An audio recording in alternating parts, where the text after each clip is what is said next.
Beth, this is the one that you got appointed right there, that you wanted to be the alternate, she was gonna be the main one. Right. There's a reason.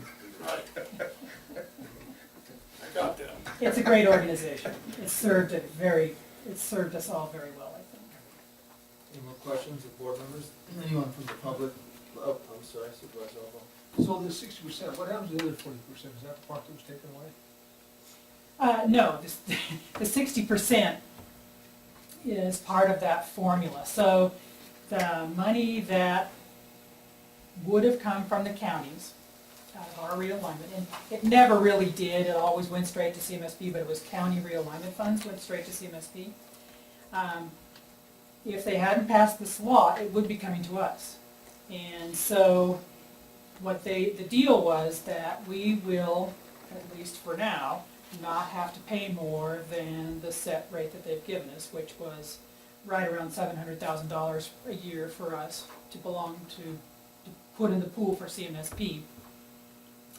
And that money that would have gone to CMSP is now going to go to the state. So there's some other money that we get. The formula is based on, the percentage is based on some weird formula they had. Other counties could do an actuarial thing and determine what worked best for them. Most counties are going with the 60%. So they're capping the money that we're redirecting is what they're Yeah. redirecting, so that's the revenue stream they're using to fund this. Our obligation is capped For now. for now, until they change the rules again. Yeah. Until they change this section 17600.50A. Thank you. Any questions from the public? Okay, we'll bring it back. Looking for a motion. Make a motion to approve. Second. Okay, so it's been moved and seconded. All those in favor, signify by saying aye. All right. Any opposed? Chair votes aye. Motion passes. Thank you, Melody. Thank So you. that 60% represents about $700,000, is that what you were saying? Yes. Okay. And we just got the official notice that realignment was paid in 10 payments per year. They didn't fund July and August, it came later, but the whole year got funded. So for this year, 6 months worth is going into the state. And for next year, we'll have to fund the whole thing, which is, it's just under $700,000. But we don't actually see the money anyway, it goes straight to CMSB and now it goes straight to the They take state. it off the top of the pot that would otherwise be on. Yes. Okay, we're gonna jump down to H8. I know there's some people who have been here waiting and so forth. So this deals with the sage grouse, the draft environmental impact statement. Morning, Anderson, Planning and Building Services. I just thought I'd let Matt May, our natural resource technician, give a brief summary of where we're at right now. We're kind of collecting comments, but with that, let me lend the floor to Matt, and he'll give you a quick summary of where we're at. Members of the board, Mr. Chairman, my name is Matt May. Thank you for having me. The subject is a discussion regarding the comments that should be submitted to the Bureau of Land Management for the draft Nevada and Northeastern California sub-regional greater sage-grouse land use plan amendment and the draft environmental impact statement associated with that. We request a discussion regarding the comments that Lassen County will make as a cooperating agency and provide direction to the staff. In brief, we're checking in with the board regarding what the comments will be for the draft EIS. We have collected comments from the RAC, Resource Advisory Council, and the Cattlemen's Association. We're waiting on comments from the Farm Bureau as well as others, any other interested parties. We've worked with members of the board and the UC Cooperative Extension to form our own comments, and we expect to continue the discussion today and get additional direction for the course. I'll just add to that. So we worked with a supervisor, a member from the public, David Lyle, and as Matt said, we're still waiting on some comments. I would expect and I would recommend that the board just keep this open until next week, and we can come back to you with some kind of finality with our letter. And in that interim, we probably will have an impromptu meeting with those folks that have already participated and anybody else that wants to, so that we can clear out all the comments and have them before you next week. Yes, thank you, Mr. Chairman, and I want to thank staff for doing an excellent job. It's kind of a moving target, trying to get all the pieces together. The key is, I think by next week's meeting, we need to pretty much finalize what our input will be, because of the time frame of getting it in by the end of the month. That doesn't preclude others who may have similar objectives as the county to submit additional comments beyond what would be in our comment letter. I know the Farm Bureau will probably will get their initial draft, maybe incorporate some of their key provisions, but they will more likely be revising that prior to its final submittal. So it's going to be hard for us to kind of hold up waiting for that to make sure that's part of it. But I think the gist is there, the bulk of it's there. But the one question I have, and you might be able to answer this better than anybody, is the Coordination Council obviously has been very much interested in this topic. They've attended the Northeast RAC meeting of BLM. They were at the meeting that was put on down at Gensall, the kind of the input session that BLM hosted there. Several of the members were there.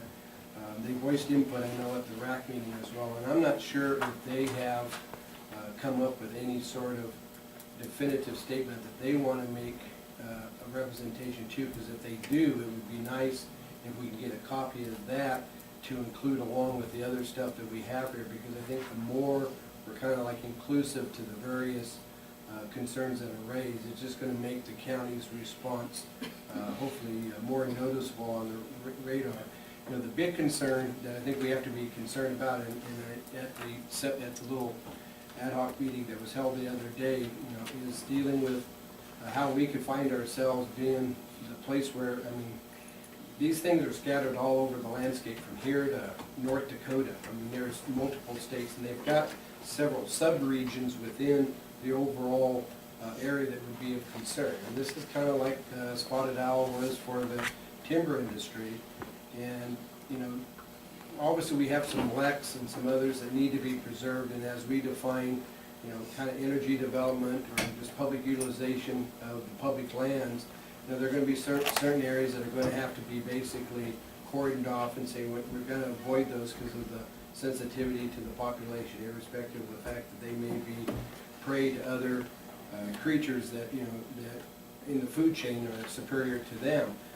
But what happened, like with the wandering skipper, as an example, and this is the one that relates to me the most. So Carson City, you know, and they're the capital for Nevada, and they've got a lot of population growth, and so they wound up deciding when they were dealing with the freeway, and the transportation folks look, okay, we got to build a freeway like this to get around the downtown instead of maybe building it like this, because there were a lot of money interests that already maybe developed on this side, so this was still kind of undeveloped out here, and that was mainly because that's where the wandering skipper habitat was. And so probably 80% or more of the habitat was destroyed by this big freeway project. And so as they were doing the environmental analysis, and because it's a kind of a bi-state thing, as they looked around, where are the other wandering skippers that may be located? Well, they found a few out here on the eastern end of the county. I mean, we're kind of like a minor subsidiary of the main wandering skipper population. But because they wanted to put their project in here on top of what was the predominant location for these skippers, they had to kind of preserve these other little outliers that were there. We had at the same time a road project, Skyline, going from the college down to Center Road. And that project got held up by a couple of years because all of a sudden now we've got to come up with mitigation measures on our project, even though the nearest wandering skipper was like, you know, 30, 40 miles to the east of us. And so we wound up, because of the nature of these road projects, having to go down. I think we ultimately wound up in Robinson Canyon down at the south end of the county and acquired some property. There was some skullduggery in terms of how that was all done, but we had to do that in order to, you know, create some habitat potential to make sure that the skippers that we weren't even close to make up for the fact that they destroyed a bunch of them down there at Carson City. So what happens in this state could very well, we could find ourselves being, you might say, the mitigation bank for taking care of whatever development might take place out there, because they've got to make sure and preserve something somewhere.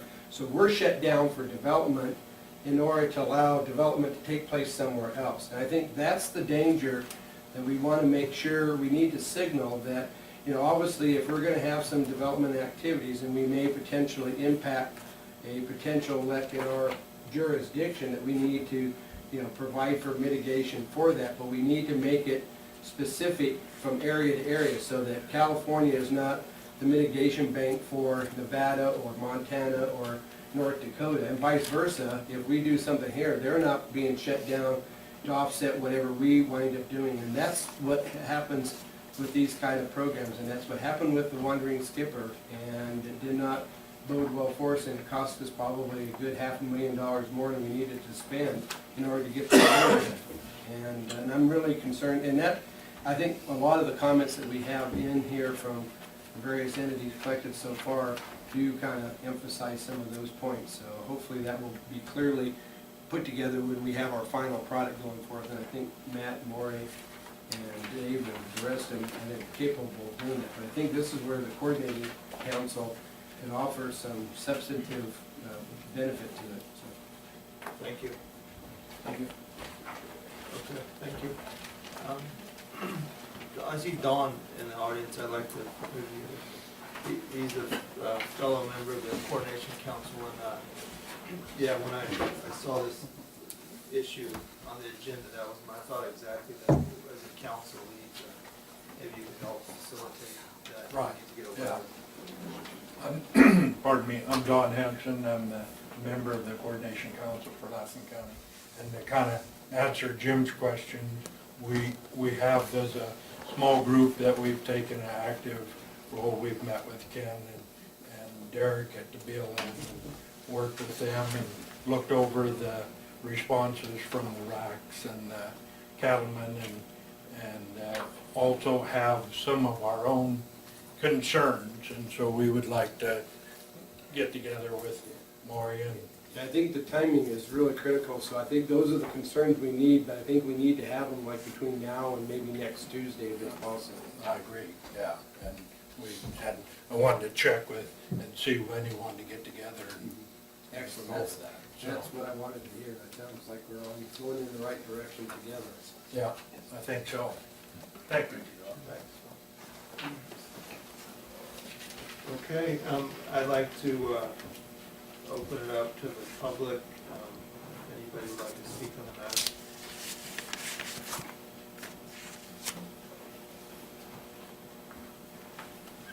Don Armentrout, Chairman of the Lassen County Fish and Game Commission. Apparently, since the staff did not seem to think that they needed to talk or coordinate with us, and maybe we had something to say, especially after the fact I spent 34 years of my last 40 years working with sage-grouse, and they just did not want to come to us. We will be preparing our own response. We will run it by the staff, and we will stay within the criteria of commenting on a draft EIS, which I've done many times. But right now, you have a critical situation going, and you have a commission which is supposed to be helping you, and you ignored us. Well, I have to say, Mr. Chairman, I thought the commission was involved. At least that was the discussion, and I thought they were part of the discussion. No. As did I, and I will say for the record that it's, you know, we have time to incorporate any comments from the commission, and any kind of misstep on that side was not on purpose, not intentional. So we would meet with you as we will with the Coordination Council, and before we put the letter together, we'd be happy to incorporate any comments. We'll be discussing some of our comments on the 16th, this Thursday night, here, at 7 o'clock. Because I know when we had the discussion back in early December, when this came to us after the Northeast RAC thing, that was one of the checklists, was the different bodies. The Coordinating Council was the only one that we didn't have any sort of feedback on, but I was under the impression, and I have always thought all along the commission was part of this process, so we need to have you be part of it. So what you have on the 16th, that needs to be forthcoming so when it blends together, because our best hope of getting some sort of recognition of our concerns at this higher level is gonna come with the unification of input. So that's what, starting next week, from next Tuesday to the following Tuesday, that thing has to be pretty much put to bed, because the deadline is like that next. 29th. The 29th, just right after our last meeting of the month, which is the 28th, yeah. We need to have a pretty solid draft by the 21st, if not approved by then, because trying to wait till the 28th, that cuts it pretty short. So Don, can you do that for us? Because we need that. I thought your stuff was all part of this. Right, Don, it would be my understanding that any commission is automatically involved Yeah. in giving this board direction, advice, comments, and all the above. It's automatic. It's not that we have to come to you and ask you. When you see issues like this, you guys meet, you put it together, and you submit that to us. The thing about it is submitting it to you is we need to know what's out there. Well, and us too, and the coordination council too, that's how we all work together. Well, It may be an issue, the coordination When council. the initial administrative draft was sent to you ahead of time, as a cooperating agency, nobody said a word. And we're going on fat, dumb, and happy, thinking we're working on a couple other things, waiting for this draft EIS to come out. And lo and behold, I get a card from the Bureau that says, we're having a public meeting. We got that same card when you showed up at that public meeting just like you did. I didn't show up because I would have contaminated half the room with the cold I had, so. And there's some people in that room I would like to contaminate it, but no, that's all right. Have you got this stuff that's up here? Why don't you take this with you, because I can get more, I already have parts of it, but it includes the BLM rack stuff as well, so. Okay, You were at the rack meeting though, if I recall. no. You weren't at that either? Okay. 2013 has been an interesting year health-wise for me. Well, I'm glad to see you back. Oh, yeah. But take that and whatever you can utilize out of that to strengthen what you can help contribute, that would be appreciated. We'll do that. Hi, Ken. Members of the board, I'm Ken McCollum, I'm the field manager for the BLM Eagle Lake Field Office. I just want to make a couple of comments moving forward with this EIS. They're pretty simple. One of them is, in the paper they had a comment that the comment period was extended, and that comes up off and on. That's actually for the bi-state population, which is down by Bishop. So just make sure we read those closely, because a lot of people get that confused. I've got a lot of phone calls that the comment period for us was extended, and it wasn't. It's a different population, that's what Fish and Wildlife Service. Bob came back to Bob from our action, or resolution last month, was very clear about that. That wasn't very clear Good. Yeah. though. No. It was no. Yeah, so that's, if Fish and Wildlife Service is handling the bi-state population, but they're getting across off and on. Just the other thing, to separate these decisions, the EIS will be finalized at the end of June or early July, and the record of decision should be signed by then. That means that the BLM will put forward their selected alternative. And so, but that is not the decision whether to list the bird or not. That comes from the Fish and Wildlife Service in fall of 2015. So a little over a year after we sign our record of a decision, it could still be listed as a threatened and endangered species. We don't know what the outcome of that is going to be, and so that's why we're going through all this effort now, is to try to head that off before it's listed as a threatened and endangered species. So basically, we have to prove to the Fish and Wildlife Service that we have in place management controls that will take care of the bird as we move forward with our multiple use mandate. So just keep in mind that the decision, when it's signed, does not say it's listed or not listed. That comes over a year later. Okay? So that's all I wanted to say, just kind of a heads up. They still have a hunting season. There is a hunting season, but there's been no permits or whatever Fish and Wildlife does. California Fish and Wildlife. When I say it's going to be listed, that's federal Fish and Wildlife. just seems funny, something like a game bird that you can hunt in California. Another agency is saying it's an endangered species. Yes, but the state game agencies, they haven't been allowed to hunt sage grouse for a while, I believe in California.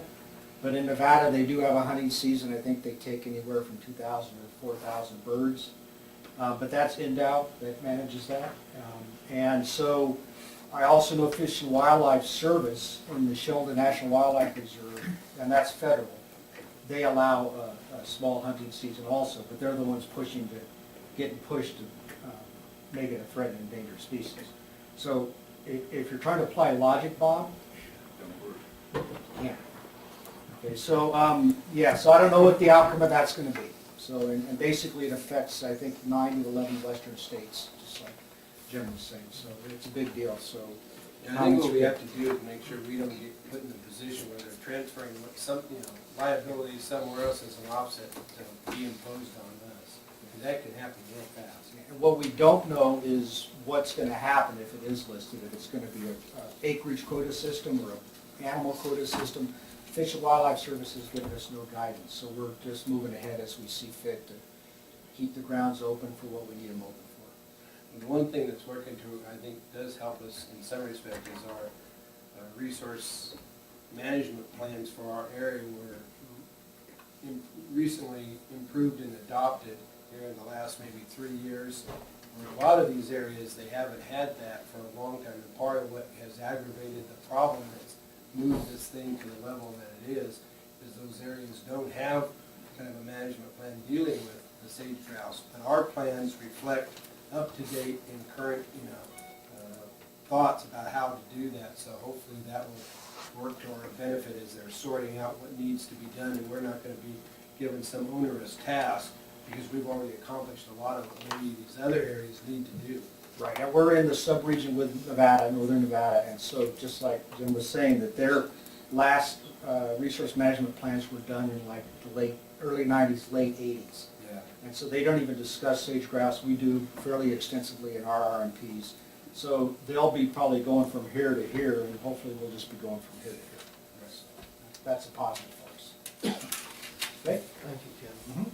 Yes, it's very discouraging. I mean, this thing this could be the spotted owl on steroids, just wipe, that's taking care of the forest, take care of the high desert. And it's like, you sit here as a poor, at the mercy of the federal government, and it's for your survival and your recreation. And it's just, it's not a fun place or time to be in. It's just, that's the world we live in. It's unfortunate. Just to explain to Chair Supervisor Pyle, the reason California Fish and Wildlife kept a season is it's a two-step process, and to get a season on a critter is a very complicated, in-depth process. And the current political environment in Sacramento, which is being led by the Humane Society of the United States, if they closed the season, they'd never get it back. But you can have a season and not issue any tags or any permits, and that's what they're doing.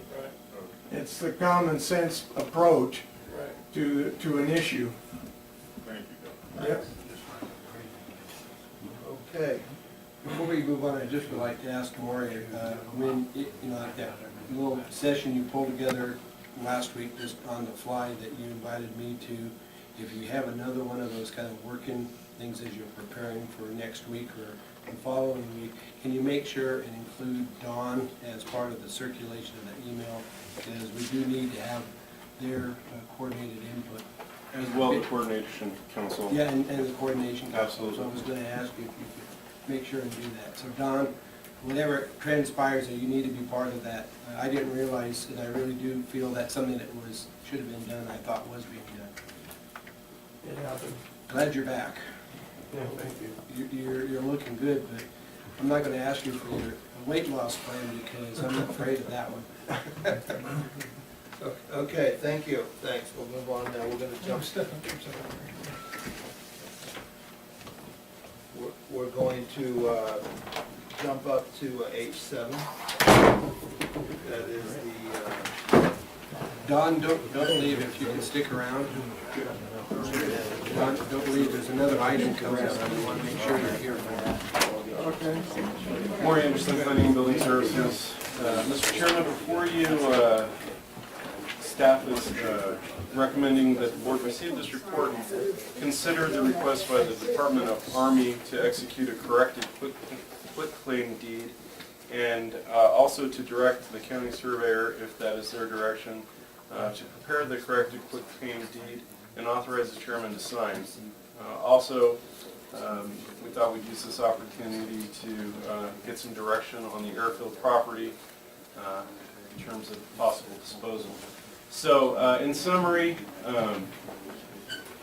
to explain what is the history of the airfield parcel and the transfer from the Army to the county, I would need a team of experts. It's like trying to put together a shattered china doll in terms of clues. But what I can tell the board is it's been a mess. There's been several corrected claims or deeds over the years. Some of them had sat at the Army for years. Then eventually somebody new at the Army would call us and go, hey, what happened to that deed? You never recorded it. And ends up it's sitting on somebody's desk at the Army where it had been for years. So, you know, two things. We can go into the history of all the craziness that's transpired over the decade, but specifically what's being requested of the board now is that the Army is asking that after a corrected claim the first time, they still want to correct the deed because they forgot to insert their environmental compliance section. So, and that's included in your packet, and basically it says we did as much research as we could, went out there and tried to detect any unexploded ordinances or metal objects to a certain depth. We did this test, it's the best we could do at the time. It doesn't mean that there's not something out there. And so that said, you're also on a hook for not developing stuff like houses or hospitals or things with concentrations of human beings. And you're not allowed to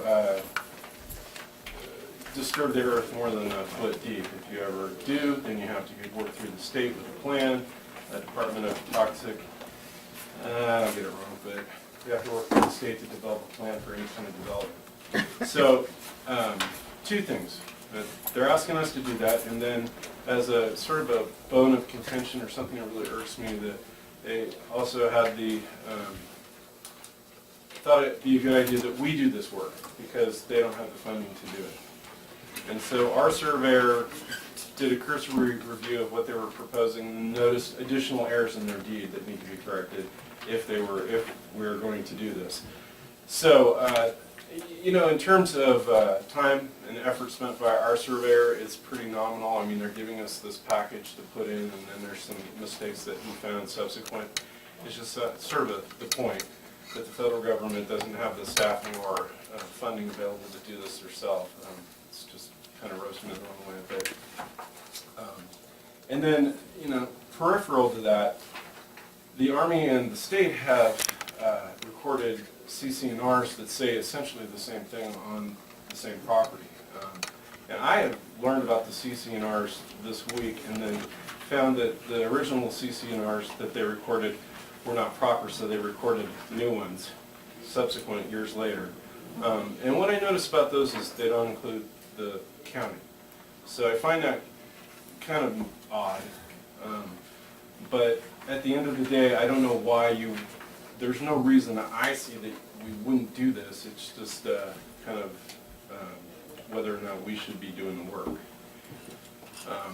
So that said, then there's another discussion that we thought, Richard and I thought would be good to just get some direction on what maybe the near future and far future disposal of the property might be. Thank you. You mentioned that this is the new package. Oh, and I'm sorry, there was a pagination issue on the original package. Page 5 goes after page 9, and that was corrected in front of you now, correct? corrected, and there's a couple extra copies, but there was a page out of order in the exhibit. Okay, thank you, Marty. Yeah, but I think what I'd like to do is take these in order. We obviously received your report, and I'd like to talk about whether the board thinks it's a good idea. I personally, you know, if we waited around for the Army, we'd be waiting for 3 years, but in 3 years' time, hopefully something's happened out there development-wise. My take on it would be, yeah, just spend our local resources